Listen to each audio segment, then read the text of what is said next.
तो ये हुआ कि संजीवनी विद्या मिले कहाँ, तो कहा उसके जानकार शुक्राचार्य जी हैं तो विरोधी गुट के आचार्य, परंतु बृहस्पति के बड़े बेटा कच्छ को ये काम दिया गया कि आप जाओ और वहां से विद्या पढ़ करके आओ।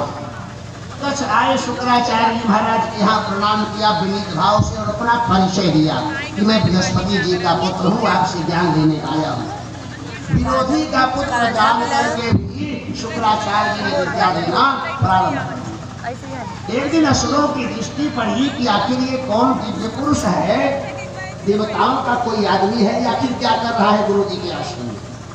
जब पता लगवाया गुप्तचरों से तो पता चला कि तो संजीवनी पढ़ने आया है। असुरों ने कहा ये संजीवनी पढ़ करके और जीवित होकर हमको मारेंगे।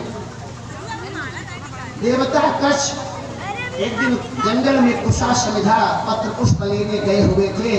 असुरों ने उनको जान से मार करके फेंक दिया, मर्डर कर दिया कि जब ये जिंदे नहीं रहेंगे तो क्या विद्या पढ़ करके जाएंगे। अब जब दोपहर व्यतीत हो रही कुछ लौट के ना आए तो देवयानी ने कहा पिताश्री अनिष्ट की आशंका होती है, कुछ गड़बड़ है, अभी तक कुछ वापस नहीं आए, जरा पता करिए। शुक्राचार्य जी ने ध्यान लगाया तो कहा विद्या उसको तो असुरों ने राक्षसों ने मार दिया है, शूट कर दिया है उसको। अरे कहा कि आप संजीवनी विद्या कौन दिन के बड़े जानते हो, मंत्र का प्रयोग करो जी जाएगा। शुक्राचार्य जी ने संजीवनी मंत्र का घर बैठे प्रयोग किया। देवता कच्छ मानो सो करके उठे हो, तो उठ करके आगे जंगल से आश्रम। दूसरे दिन असुरों ने देखा कि जिसको हमने मारा था वो तो फिर से घूम रहा है। दोबारा ये विचार किया कि वैसा दोबारा मारेंगे कि गुरुआ बाबा इनको नहीं जीवित कर पाएंगे। दोबारा जंगल में गए हुए कच्छ को असुरों ने मारा, मार के खंड खंड अमनिया करके उनका मांस भूज करके और शुक्राचार्य को निमंत्रण दिया है और उन्हीं को भोजन में मिला करके पवा दिया, खिला दिया। आप जब दूसरी बार नहीं लौटे हैं तो फिर देवयानी ने वैसे बात पूछी कि कहाँ गया, कुछ पता करिए। तो शुक्राचार्य जी ने कहा अब तो जीवित नहीं होगा। बोले क्यों? कहा वो तो हमारे पेट में चला गया है। देखिए देवयानी ने बड़ा आग्रह किया कि नहीं, चाहे जैसे हो आप उसको जीवित करिए। शुक्राचार्य जी नाराज होकर के बोले जरा ये बताओ कि तुमको अपने पिता से प्रेम है कि कच्छ से प्रेम है? देवयानी ने कहा निसंदेह अपने पिता से अधिक मुझे किसी से अनुराग नहीं है, परंतु वो दूसरे का बेटा है। गुरुकुल में आपके यहाँ रहा तो हॉस्टल में पढ़ रहा तो आखिर हॉस्टल मालिक की जिम्मेदारी बनती है कि नहीं बनती? कि कुछ हो जाए तो आपके ऊपर तो बीतेगा, आप उसको जीवित करिए, कुछ उपाय निकालिए। शुक्राचार्य जी ने कहा कि जब मैं मंत्र पढ़ूंगा तो मेरा पेट फाड़ के निकलेगा, मैं मर जाऊंगा। बोले ना ना ना ऐसा नहीं करना, कोई दूसरा उपाय निकालिए। तो शुक्राचार्य जी ने युक्ति निकाली। कहा देखो ऐसा है कि हमने कच्छ को इतना मंत्र विद्या सिखा दिया संजीवनी का कि वो मरे हुए को जीवित कर सकता है। तो जब मैं मंत्र का प्रयोग करूंगा तो मेरा पेट फाड़ के निकलेगा और मैं मर जाऊंगा, तो तुम उससे कहना वो मुझको जीवित कर देगा। इस प्रकार से दोनों जीवित बने रहेंगे। बोली भक्त वत्सल भगवान की जय। बात बनी। शुक्राचार्य जी ने आसन लगाकर आसन प्राणायाम किया, मंत्र का प्रयोग किया, कच्छ पेट फाड़ के बाहर निकले और शुक्राचार्य जी महाराज धड़ाम से स्त्राय फट। तब देवयानी ने कहा कि आप पिताश्री को जीवित करिए। कच्छ ने जीवित किया। शुक्राचार्य जी ने कहा कि महाराज ये भैया ब्राह्मण देवता, अब आप अपने घर को देवलोक को चले, क्योंकि असुरों की कुदृष्टि पड़ी है आप पर और हम कहाँ तक रोज रोज आपको दिलाते रहेंगे। जब कच्छ देवलोक को जाने लगे उस समय देवयानी ने कच्छ से प्रणय परिणय प्रस्ताव रखा कि आप उनसे विवाह करेंगे। कच्छ ने उस प्रस्ताव को ये कहते हुए ठुकरा दिया कि तुम हमारी गुरु जी की ही पुत्री हो, हमारा तुम्हारा तो पवित्र संबंध भाई बहन का। देवयानी ने कहा नहीं, हम सब दिव्य योनि में हैं, साधारण मानव नहीं है। ये सारे लौकिक संबंध मानवों के लिए हैं, परंतु कुछ कच्छ मानने को तैयार नहीं।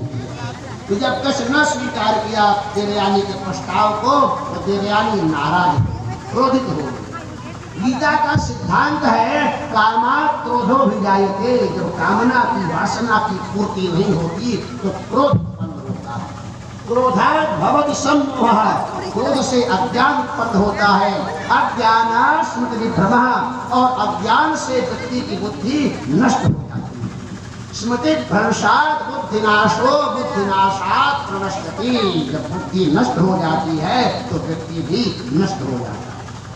हुआ क्या कि देवयानी ने श्राप दे दिया कच्छ को, जाओ मेरे पिता के द्वारा पढ़ाई की विद्या तेरे काम नहीं आएगी, तुमको विस्मृत हो जाएगी। कच्छ को लगा कि तो क्षण भर में 1 मिनट में सारा गुण माटी कर दिया, इतना परिश्रम करके हम पढ़े। कच्छ को भी आक्रोश हुआ और उसने भी देवयानी को श्राप दिया, जाओ तुम्हारा भी कोई ब्राह्मण कुमार वरण नहीं करेगा। वही देवयानी कहती है राजा ययाति से, कचस्य बारहस्पत्यस्य शापादियम शपम पुरा। बोले हे राजन, हे राजकुमार, मुझे देवगुरु बृहस्पति के पुत्र कच्छ का शाप है, कोई ब्राह्मण कुमार वर्ण नहीं करेगा, इसलिए इनका बता आप ही हमारे पति होंगे। राजा ययाति को लेकर के देवयानी अपने घर को आती है, पिता से सारी घटना बताई और कहा कि जब मैं महाराज के साथ इनकी धर्मपत्नी बनकर के जाऊं तो आप विस्परवा को आदेश दीजिए कि अपनी बिटिया शर्मिष्ठा को हमारे साथ दासी बना करके भेजे तो हमारे प्रतिशोध का बदला होगा।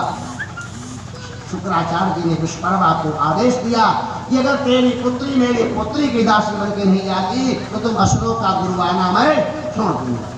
आज से मैं तुम्हारा मैं गुरु, मैं तुम हमारे चेला। विस्परवा घबराया और उसने अपनी पुत्री शर्मिष्ठा को दासी बन करके भेजा। इधर श्री सुखदेव भगवान कहते हैं, यदुम चतुर्वसुम चैवा देवयानी विजायता। यदु और तुर्वसु ये 2 पुत्र हुए देवयानी से। एक दिन शर्मिष्ठा कहीं एकांत में राजा साहब से भेंट हो गई दासी से, तो उसने निवेदन किया कि महाराज का जीवन भर मैं से दासीन बनी रहेंगी।